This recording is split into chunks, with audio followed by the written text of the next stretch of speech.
door.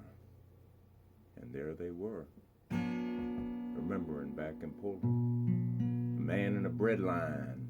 A guy pops his head out of the door and says, "Sorry, we're out of bread." And the Polish man in the line begins shouting and screaming, "I've lived in this country all my life.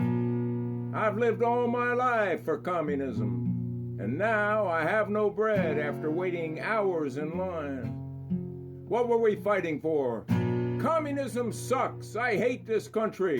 A big fellow in a trench coat puts his arm around this Polish man and says, "Comrade, comrade, please do not go on so.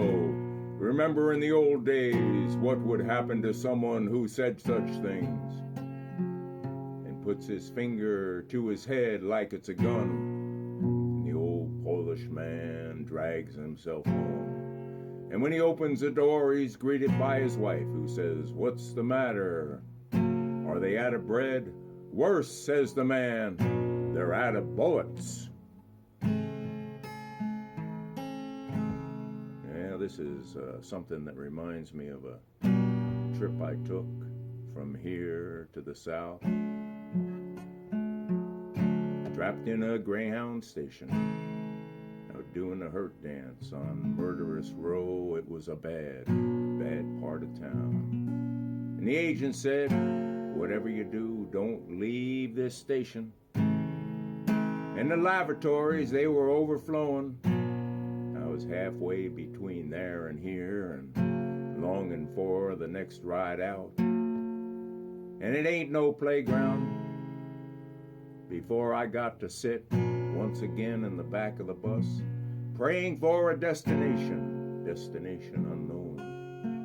Be jeepers, I don't live here, running from the law. Like a good book says, the path of a righteous man is beset on all sides. Stuck in this Greyhound station, doing a hurt dance on Murder Row. Half moon, it's overflowing between nowhere and there. Longing for a ride, this ain't no playground. Bouncing up and down, sitting in the rear of a bus, praying for a destination unknown. Begging and pleading with the Lord that I don't live here on a land from the law.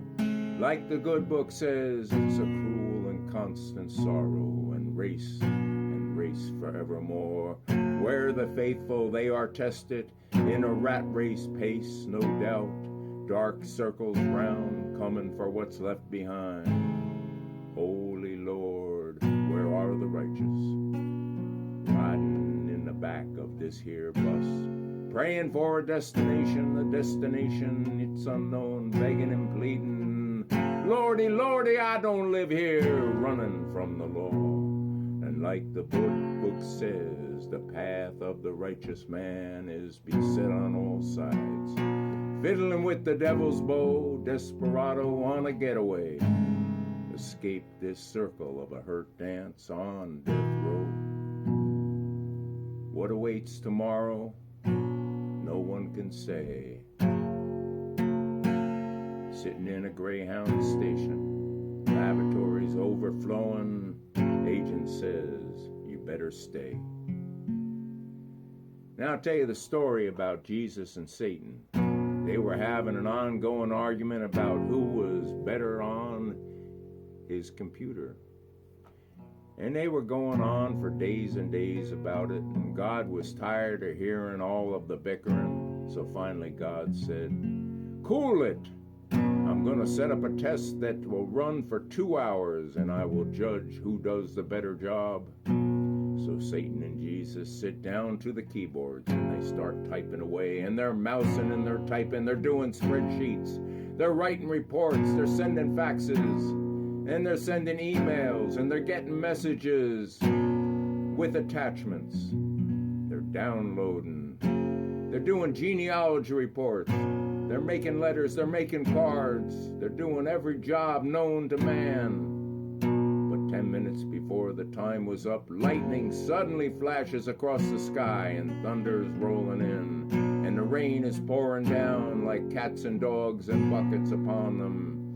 And of course the electricity, it goes out. Satan stares at his blank screen and starts screaming every curse word known in the underworld. And Jesus, he just sighs, and the electricity finally flickers back on, and each of them restart their computers. Satan starts searching frantically, screaming, "It's gone, it's gone, it's all disappeared. I lost everything when the power went out." Meanwhile, Jesus quietly starting printing out all of his files from the past 2 hours. And Satan observes this and becomes irate. "Wait, he cheated. How did he do it?" And God shrugs his shoulders and says, "Jesus saves,